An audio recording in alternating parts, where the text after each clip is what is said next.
All right. Well, welcome to the California Drought and Water Restrictions follow-up webinar, where we are going to attempt to answer your questions from the most recent webinar that we did.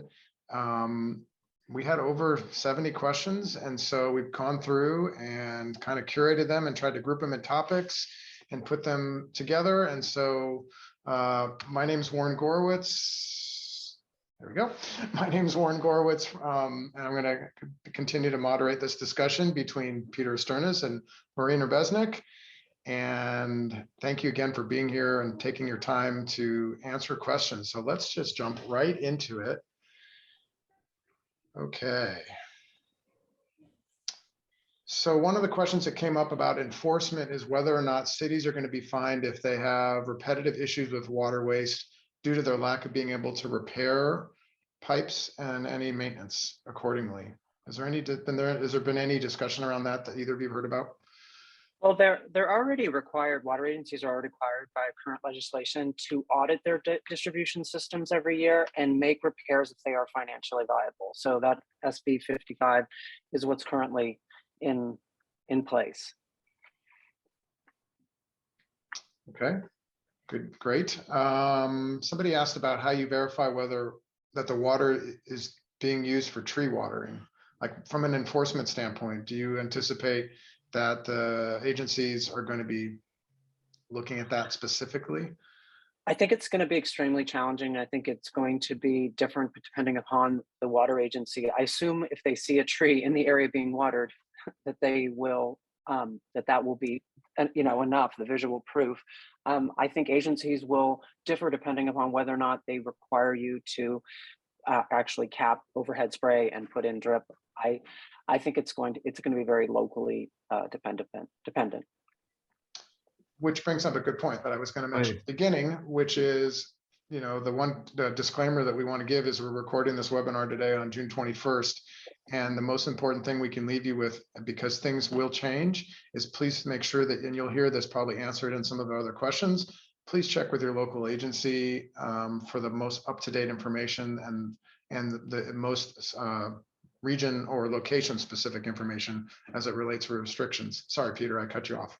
That's no problem. My recommendation to practitioners would be to work with your local water provider and give them an indication of your sites and how you're going to be managing the water to trees if it is a quote unquote banned area, because there is allocation to water trees, and I think working closely with the local water provider, hopefully they're not going to get inundated to the point where they can't help that much because of understaffing issues, but really working with them and letting them know this is what I'm going to do will probably pay dividends.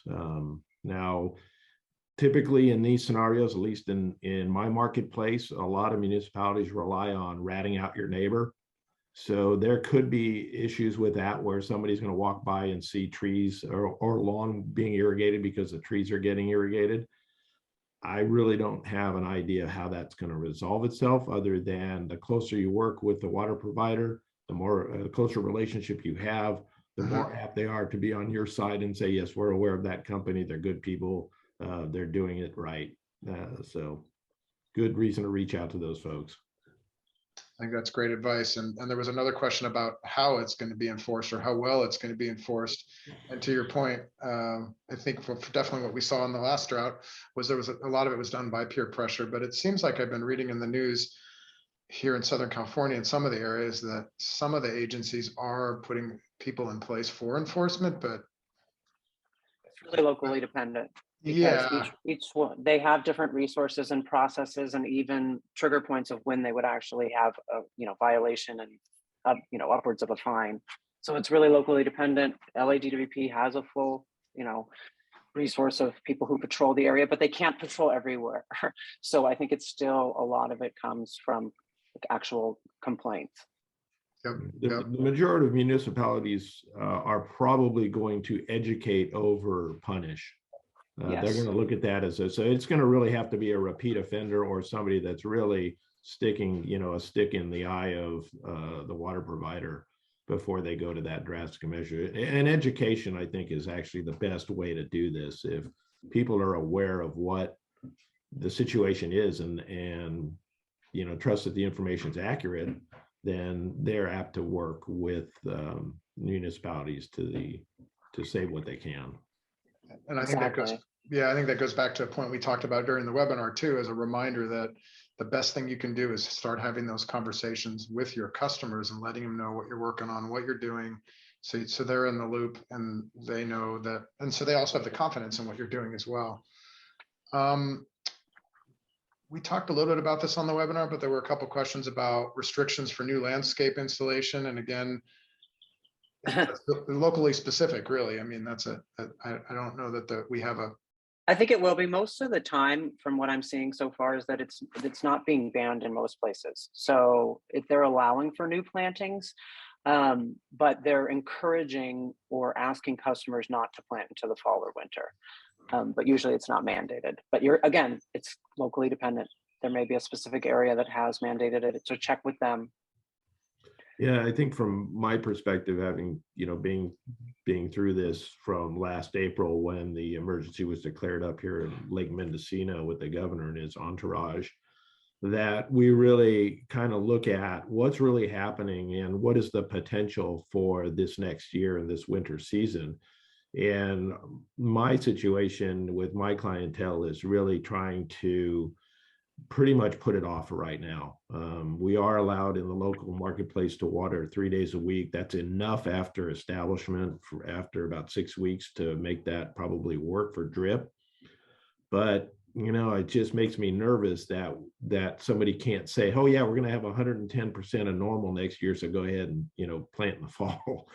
I think that being prudent would say, let's delay until at least the middle of September, see what the experts are forecasting, and possibly hold off to next spring. Now, that being said, for practitioners, you're going to have to make a decision whether you can hold your pricing for something that you're doing this year, especially if it's a bid build that you're putting pricing on and may not plant now until next spring. And we know that prices are probably not going to go down. Right. Yeah. So it's something that we're wrestling with on our projects of exactly how do you approach this. And if you've signed a contract that says I'm planting this, that, the other, how do you take that out or credit it and bill so that you can get, your payments back online? And if it's over 6 months away, we may delete it from the contract and rebid it because of price fluctuations, or we state, hey, look, material is subject to price fluctuation, so is labor. Communication. Yep. We're going to switch topics, talk about rebates. We had a bunch of questions on rebates, specifically about increasing in rebates and when they're going into effect. And I think, looking at the way the questions were asked, it seems like, once again, you need to check with your local municipality to understand what rebates are available. You do. The extra $1 that was asked about is Metropolitan Water District SoCal Water Smart rebate, and specifically Southern California. Okay. Yeah, and that does go into effect probably in August. It's a grant they received, so it might happen in July, but more than likely August. But SoCalWatersmart.com is where agencies in Southern California can go to, and they can estimate their rebate for not only turf replacement, but smart controllers, high efficiency nozzles, and a couple other devices. But otherwise, sorry. No, go ahead. But for other areas, you need to just get on the local water agency's website and check for the available incentives. Okay, yeah, makes sense. And I think that answers our questions we had about what websites where people could go. Moving on to recycled water use. Is recycled water use exempt from the 2-day-a-week restrictions or whatever the number of day requirements are? And I think I know the answer to this, but check with your local agency.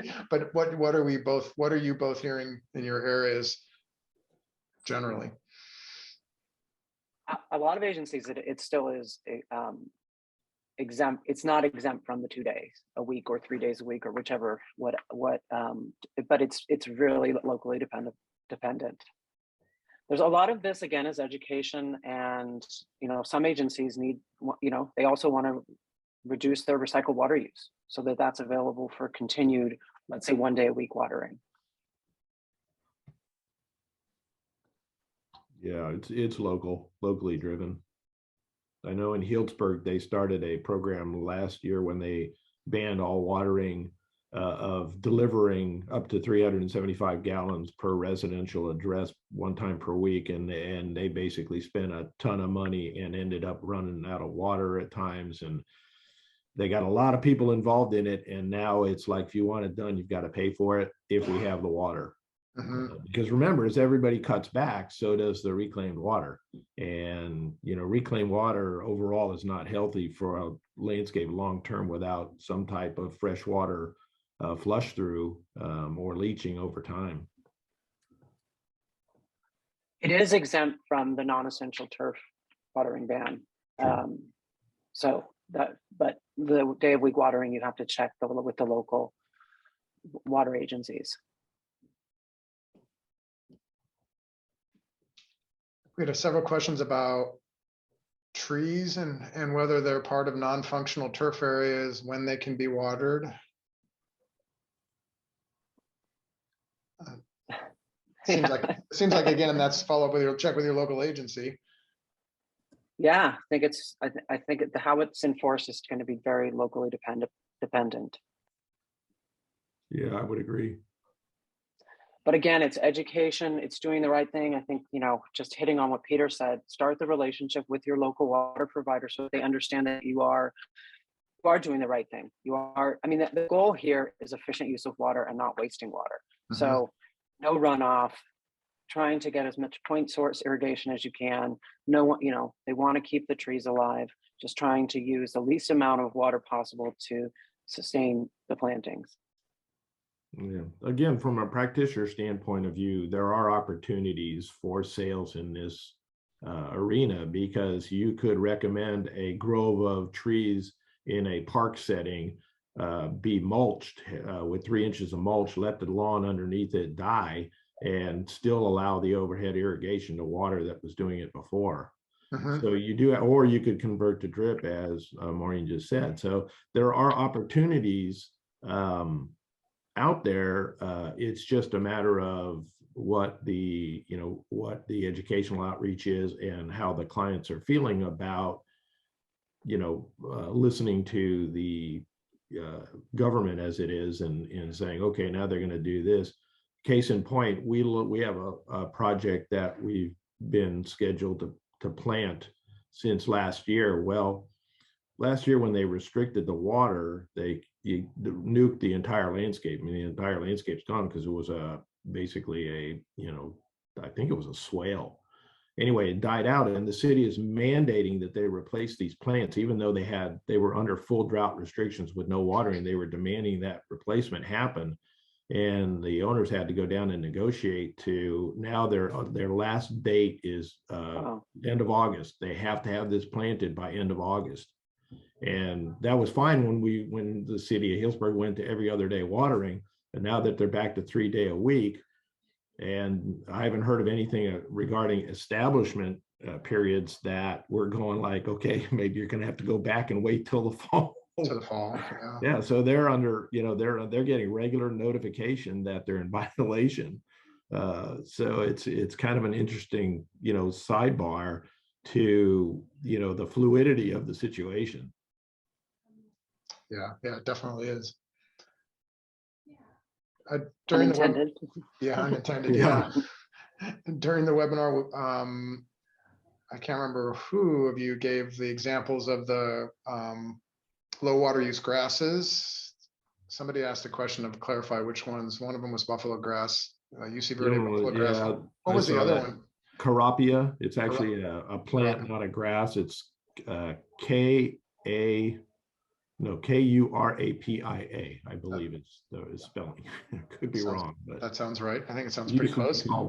Used to be called Lipia notiflora back when I was in horticulture class. You've got a good memory. All right, we have, I think those are the questions that deal with kind of specifics about, oh, there was another question just for clarification, the water management software that you were using, Peter, that you've been using. That's the California Landscape Contractors Association's water management certification program software that can be found on the CLCA website. There's links over to the program. I heartily recommend it. There are others out there, but that one is super simple to use, and we've been working on it since, I think we developed it in 2006, 2007, and have modified it over the years to make it simpler and more effective. And it'll actually forecast out budget. So if you have a site in it, it will actually tell you week to week how you're doing, so you can make adjustments, turn off controllers. When I was heavily involved in it, because of the marine influence in my marketplace, there were days in July where we could ratchet down controllers to 60%, 40%, because it was going to be a damp day. So it was super effective at doing that, because you could actually watch your water budget go up and have more water available. So it's a very good program that we've worked hard to develop and use. Yeah, and I know from my involvement with the program over the years too, it's great to have a tool that you can use that actually can help you save water and show your clients that you're saving water. And we talked about it on the webinar too, that water budgets are going to be something we're going to start seeing more and more of. So the more you can get familiar with that now. Yay. Yeah, exactly. We've been talking about it. Finally. We've been all hoping that for a long time. Yeah, well, let's see if it happens before retirement. A year out. So exactly. We got a lot of questions about kind of why are we having these water restrictions? What's driving them?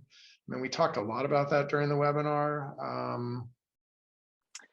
I mean, I think it's just the easiest way to quickly enforce reductions. It may not make the most sense to all of us, because it should be more budget based, as Peter and you were just talking about. But from a perspective of where they can more easily enforce it without having to build entire new systems, I really think that's the logic behind it. And I do think that most agencies are going to, as Peter's, just to reiterate what Peter said, are using this as an education opportunity about not wasting water. Yeah. And it seems to bear out over long term. 2-day-a-week watering can be done in mild climates. Certainly 3-day-a-week watering can be done in the next series up. 1 day a week's a little severe, and that's going to cause hardship. But it kind of, especially in my market where you're using drip, the city of Santa Rosa's got a great program where they actually post suggested watering days and times, and it bears out to our water budgeting. Bears out pretty closely. I mean, in some warmer areas of the marketplace, I have to go to 3-day-a-week, but the overall run times go down. So it's just one of those things where you have to be involved as a practitioner and identify, implement, and then monitor to see what the results are and make adjustments based on that monitoring. If you warn clients that, hey, look, and if we do a 40% cutback, which could happen, 50% cutback could happen, you're going to have issues. These are the issues we expect to see. We also expect that at the far end of this, if it does end relatively soon, that things will bounce back. And plants have a tendency to recover if they've been established and are comfortable in the climate they're placed in. So I think long term is like, don't panic, investigate and make a plan, and then implement the plan and monitor the plan and make adjustments accordingly. It would take some work, folks, but that's what we're in the business for. Yep. Yeah, and what better way to highlight the importance of hiring a licensed landscape contractor, professional that understands how to manage water, take care of plants, soil health, and everything else. I mean, I think that's certainly an important thing. Yeah, and I think educating your client that you are managing the water is a really important process too, so that they see the value in that, and that it's about smart watering practices. Yeah, good point. Very good point. Like, highlight that, post it. Yeah. Take away. Have we heard anything about any restrictions on nurseries for watering? No, Restrictions? I have not heard any You haven't restrictions heard on anything? that. Okay, there was a question about that. What about growing food for people that are growing, have their Yeah. gardens in their backyard? You can continue to irrigate that. And most Yeah. of that's either done, well, By yeah, hand or drip, yeah. by Yeah. hand or drip Yeah, check usually, yeah. locally, because I heard a rumor locally that even vegetable gardens were going to be subject to restrictions this time around. Wow. I can't remember if it was a Healdsburg or some other municipality, but which is kind of funny because last year they were going to allow it and they never posted that on the website. So folks didn't do it. And now they're saying, I don't know, I'm not sure it's Healdsburg, but I did see it somewhere and I thought, wow, that's really interesting.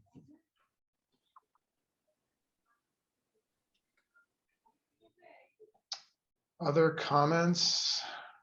I think we've gone through majority of the questions. Anything that I missed that you wanted to speak towards? No, I think we've I think we've hammered it's locally dependent, start a relationship with your water supplier, check their restrictions, check their incentives, and just, water smart locally based upon soil, plant type, weather, just so, efficiently so that there's not runoff. Yep. Yep.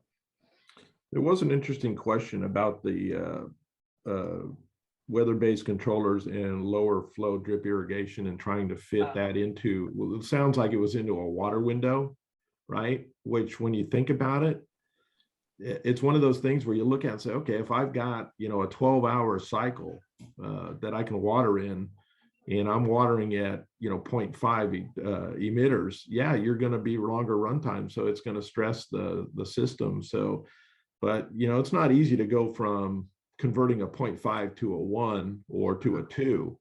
You're going to have to basically replace the entire system or plan on getting leaks because some of the emitters, if you pull one out and push one back in, don't always work that way. Right. But that's an interesting conundrum that we've come across before. And we basically typically set up a scenario where we can fit it in. And, it's basically deficit irrigation. It's super restrictive, but there's no other choice. You're giving it some. The other thing we've looked at is using some of that time for irrigating trees, or we had a couple of instances where we drilled holes in a 5-gallon bucket and had folks go out and put their gray water into it around the trees that they found most valuable. So there are ways of doing it. It's dig in, figure it out, make a plan, implement it, and then monitor and see what you can get out of it. But yeah, there's no way in a large landscape you're not going to have a challenge with trying to meet nighttime where watering windows with 2-day-a-week watering is just good luck. Yeah. All right. Well, I know one thing we talked about during the webinar too was, okay, like what's next? Yeah. And I think in the next couple of months, specifically in August, is when we'll have some more information from the state as far as what the next steps are going to be, which could be good or bad, depending on how you look at it. We don't know yet. Yeah. I mean, I think June will be the month that tells all, when all of these restrictions and the ban on non-functional turf watering, we'll see what the water supply situation is, because if people haven't reduced their use, then it's likely that there's going to be more restrictions coming in August. So we're just gonna have to keep, and those will be both local and potentially statewide. Right now, the governor's asked for 15%, voluntary. Maybe it will be 20% mandatory, and that is always it's based upon 2020 use. So they're looking for a decrease in use from 2020 to 2022. And as everyone saw, I don't, we talked about it in the webinar last time, use in January through April is up. So I think June will be a critical month.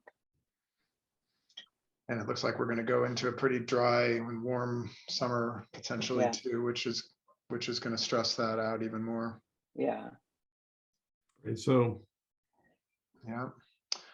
Well, this is also a good opportunity to remind our viewers that CLCA is hosting a drought webinar on July 13th, which I believe, Peter, you're going to be involved with that, correct?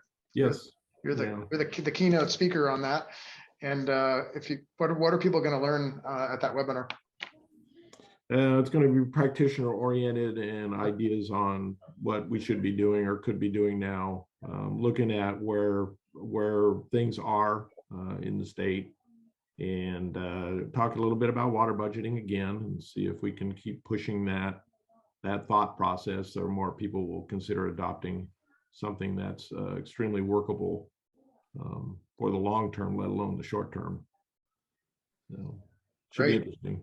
And if you're interested in registering for that webinar, you can find that information at clca.org website.